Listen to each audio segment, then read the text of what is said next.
বিশ্ব ক্রিকেটে লেগ স্পিনাররা রাজত্ব করছে। অধিনায়কের ট্রাম্প কার্ড বলা হয় লেগ স্পিনারকেই। দেশের ক্রিকেটে লেগ স্পিনারের চাহিদা তৈরি হওয়ায় পেস বোলিং বাদ দিয়ে লেগ স্পিন শুরু করেন বাংলাদেশ জাতীয় নারী ক্রিকেট দলের নিয়মিত মুখ রাবেয়া খান।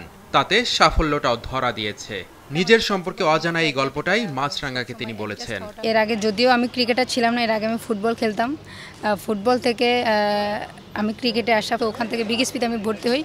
ওখান থেকে বিগএসপিতে আমি যখন ভর্তি হই তখন আমি পেস বোলার ছিলাম। সো পেস বোলার থেকে 1 বছর পরে আমি আমাদের মন্টু স্যার আছে বিগএসপির, স্যার আমাকে পেস বোলার থেকে লেগ স্পিনে নিয়ে আসছে। সো ওখান থেকে আমার যাত্রাটা শুরু আর কি। আমার হাইটটা খুব বেশি একটা লম্বা না, তো স্যার আমাকে বলছে যে রাবেয়া তুমি স্পিনার হও, যে কোনো একটা করে লেগ স্পিন বা অফ স্পিন যেটা ট্রাই করে দেখো। So first off spin try করছিলাম, বাট ওটা আমার খুব একটা ভালো লাগেনি। সো লেগ স্যারকে বললাম স্যার আমি লেগ স্পিনটা করি। সো স্যারকে বললাম হ্যাঁ করো। দেন ওখান থেকেই আমার আস্তে আস্তে হওয়া আর কি। আমি অনেকেই ফলো করি, আদিল রশিদ এবং মেয়েদেরকে এলেনা কিং আছে, তারপরে ওয়ারাম আছে, দেন হচ্ছে রশিদ খান আছে, এরকম অনেকেরকে আমি ফলো করি যে ওরা যে বলটা করে বা কীভাবে কী করে ওটা আমি নেওয়ার চেষ্টা করি।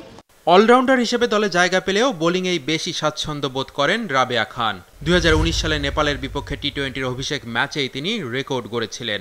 মাত্র 8 রান দিয়ে তুলে নিয়েছিলেন 4 উইকেট। অভিষেকে এমন রেকর্ড নেই আর কোনো টাইগ্রেস বোলারের। আসন্ন টি-20 বিশ্বকাপে নিজের ভালো পারফরমেন্স দিয়ে দলকে সেমিফাইনালে নিয়ে যেতে চান এই ক্রিকেটার। প্রত্যাশা তো অবশ্যই থাকে যে আমরা অফকোর্স সেমিফাইনাল পর্যন্ত আশা রাখি এবং আমাদের ওই অ্যাবিলিটি আছে। সো আমরা ইনশাল্লাহ প্রত্যাশা এতটুকুই যে টিম যেরকম চাবে আমাদেরকে আমাদের ওইভাবে কাজ করতে হবে। 250-টিরও বেশি ডিজাইন অপশন নিয়ে ওয়ালটন স্মার্ট ফ্রিজ, বোঝে আপনার প্রয়োজন। এখন পর্যন্ত 29টি আন্তর্জাতিক টি-20 খেলার সুযোগ পেয়েছেন রাবেয়া খান। নিজের ঝুলিতে ভরেছেন 31 উইকেট। টি-20 বিশ্বকাপে এই সংখ্যা শুধু বাড়ানোই না, তিনি নিতে চান বাঘা বাঘা ব্যাটারদের উইকেট। নিজের একটা লক্ষ্য থাকে যে হাইয়েস্ট হওয়া বা হাইয়েস্ট উইকেট টেকার বা বেস্ট ইকোনমি বোলার হওয়া বা এরকম কোনো কিছু, বাট টিমটা ফার্স্ট আমাদের কাছে, কারণ এটা একটা টিম গেম। সাউথ আফ্রিকা আমার খুব পছন্দের একটা প্লেয়ার যে উলভার্ট। সো ওর উইকেট এবং তানজিম রেডস ওদের উইকেটটা নিতে পারলে আমি খুবই খুশি হব, কারণ ওরা ওয়ার্ল্ডের বেস্ট ব্যাটসম্যানদের মধ্যে একজন, খুব এবং ভালো ব্যাটসম্যান, হার্ড হিটার। সো ওদের কেন না। লাল সবুজ জার্সি গায়ে ব্যাট হাতে ঝলক দেখাতে পারেননি এখনো। 29টি টি-20 খেলে মাত্র 88 রান করেছেন, সর্বোচ্চ 14। তবে বিশ্বকাপের মতো বড় মঞ্চে রাবেয়া নিজেকে মেলে ধরতে চান অলরাউন্ডিং পারফরমেন্স দিয়েই।